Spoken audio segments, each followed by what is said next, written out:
One of the great parts of big events like this is the social scene, and the eve of the tournament sees a massive parade through the streets of the city with the amazing boats on display for everyone to see.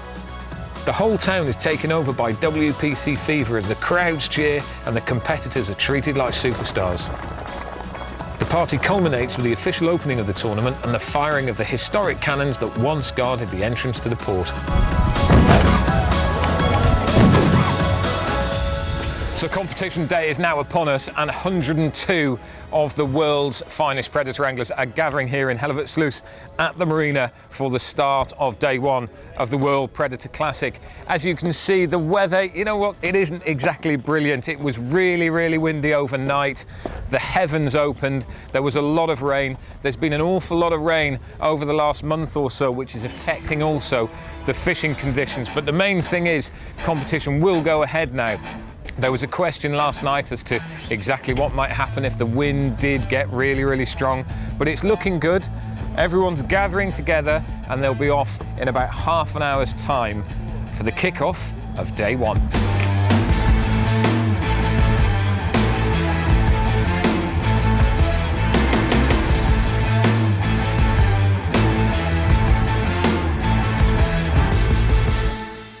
Well, two of the local hotshots with me at the moment, Willem Stock and Joachim. Now, this isn't normally your day job, is it? No, I'm a comedian in normal life, yeah. So what do you think of it? I think it's a dream for a little boy, a little fisherman like me. It's a dream to compete with this competition, yeah. And with this the legend, with the dude. Well, the headgear says it all immediately at the start, doesn't it? Let's get serious though, it's a bit tricky out there today, isn't it? Oh no, I don't think so, because it's a big water, you know, it's always windy, so we actually like the windy conditions, so for us it's no problem. What are you expecting? We have a very good plan. We fished for about 10 days, and before that we also were on this area, and we have a plan, and we stick to the plan no matter what happens. So, and that gives you see, We're very relaxed. We are very relaxed. We've struggled a little bit, but we have caught a few fish. We've found a few spots to fish, so yeah, we're reasonably happy. It's very different to the fishing back home, isn't it? Oh, totally different, absolutely. For me, this is my first time, so yeah, it's unbelievably different. So, but I've learned quite quickly, and fingers crossed, we'll have a good day today. Let's come over to you. It's not different for you. You come over here quite a bit as well, don't you? No, I've been very fortunate. I've bought Willem Stolt's old boat, so it's enabled me to fish this lovely water, to meet these lovely people. The Dutch are very hospitable and they have huge perch. Fishing is very different. Every year it changes and it all depends on the weather, and I think it's going to be tough fishing all around. So everyone's in kind of the same boat. It's cloudy days, so I think you can get pikes whole day. So you don't have to worry about the pikes straight in the morning. So now it depends of the tax.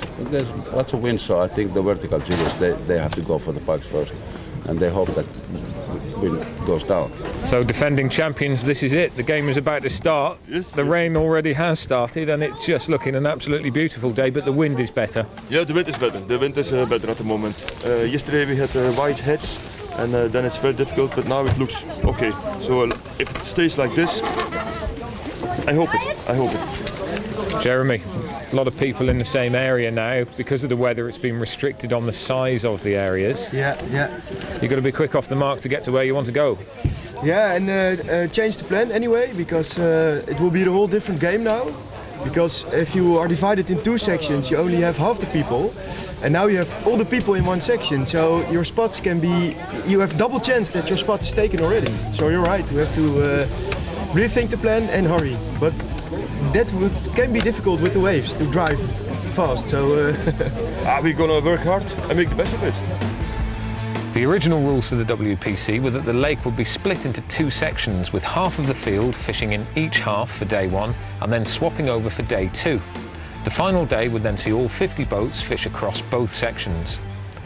The tough weather conditions, however, meant that some safety restrictions had to be imposed for 2016, so everyone would fish in the same section across the whole 3 days. 10 seconds now before the start of the World Predator Classic 2016. This is going to be some serious horsepower unleashed. And there we go. That is the start. They're off. Interestingly, they were pointing that way, they've turned around and there they go. Boat 27 now, and it is the German boat of Helmut Schodel and Enrico di Ventura. More or less directly opposite the harbour entrance, and we can see their angler on the right hand side. Not sure which it is, I think it's Enrico. He is on a soft bait, curly tail. Looks like he's going to be targeting zander and perch. It looked a relatively small lure, but very, very bright green, bright green. We can just see it out of the water there. A little flash of orange underneath it, and that is the fire tiger pattern. We see that he cast out firstly straight towards the marginal rocks and then turned around, went off the front of the boat. The water's not too cold, so the fish are going to be quite active. This low light conditions as well means that it's probably feeding time more or less all the way through the day. So when the light's like this, one of the things that the guys will be thinking about is where are the fish, when are they likely to feed, and there's not necessarily going to be feeding periods. They should be on the feed all the way throughout the course of the day. Just looking there at boat number 25 from Belgium, Robbie Smeets and Gregor Pauly. Captain Robbie Smeets at the back by the engine, and we can see he's on a fairly steady retrieve, fishing the shallow water on the Hellevoetsluis side of the herring fleet. It's a bright lure, it's red, he's definitely after zander. Looking at that, reasonably long cast as well. He's fishing quite a long way off the back of the boat. We've heard across the radio that there's been quite a few fish caught so far along this near margin. Zander primarily, 1 or 2 pike as well. And when the fish are caught, they have to be measured on the official equipment. The security identification tag needs to be placed by the side of the fish and a photograph taken showing its size. This was a nice zander, but Gary Palmer from England took the biggest fish of the day with a massive 125 centimetre pike, weighing in at 16 kilos. First cast with the really light perch lure, rod goes over, genuinely thought I'd hit the bottom, nothing was moving, then the bottom swam away from us. It took about 15 minutes, eventually we got it in, we'd followed it a bit with the boat as well, kept turning, I was absolutely deep breaths and shaking, so Hans lifted it out and he said that is the best I've ever had on my boat. Couldn't be happier.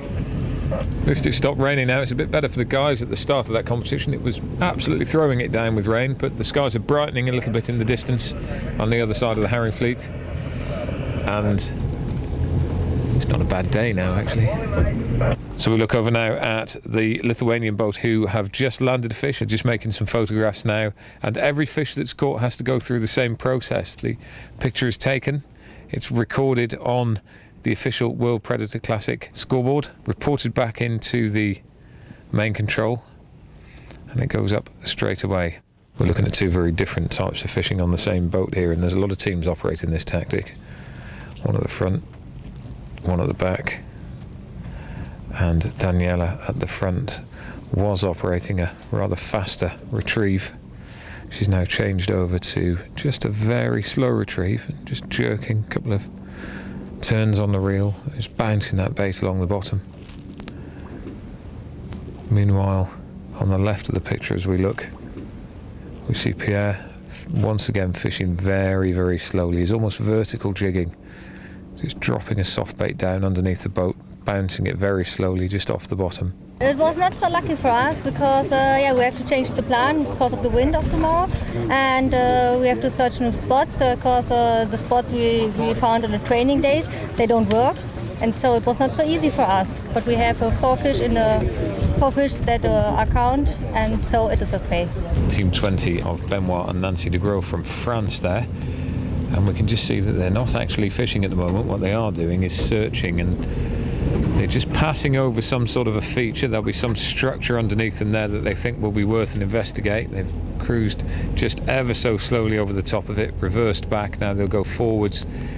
It may be there's fish showing up on their echo sounder, it may be the structure under the water, they might be looking for a drop off, but they've certainly seen something.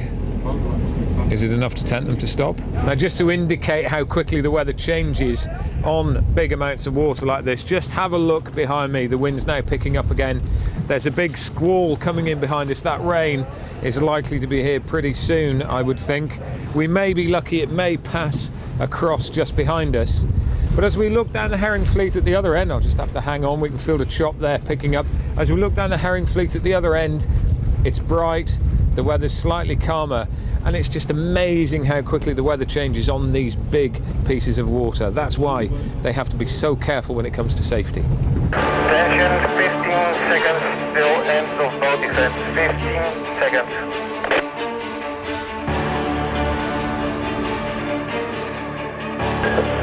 5 seconds. 4, 3, 2, 1.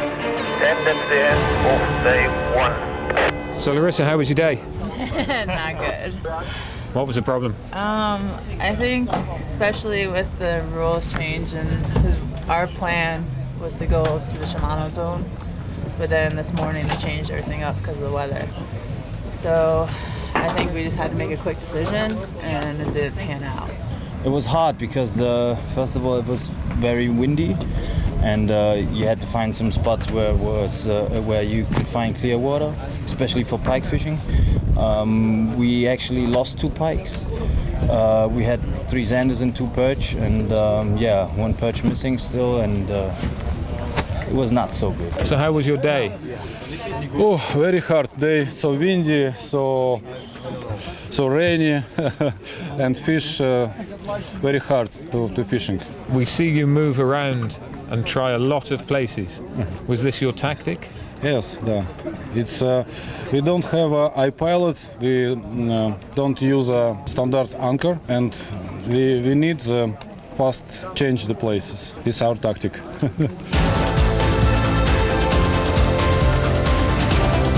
After a tough first day, there were 6 different nations in the top 6 slots on the leaderboard, and the key to getting up there was to catch the full complement of fish, irrespective of size.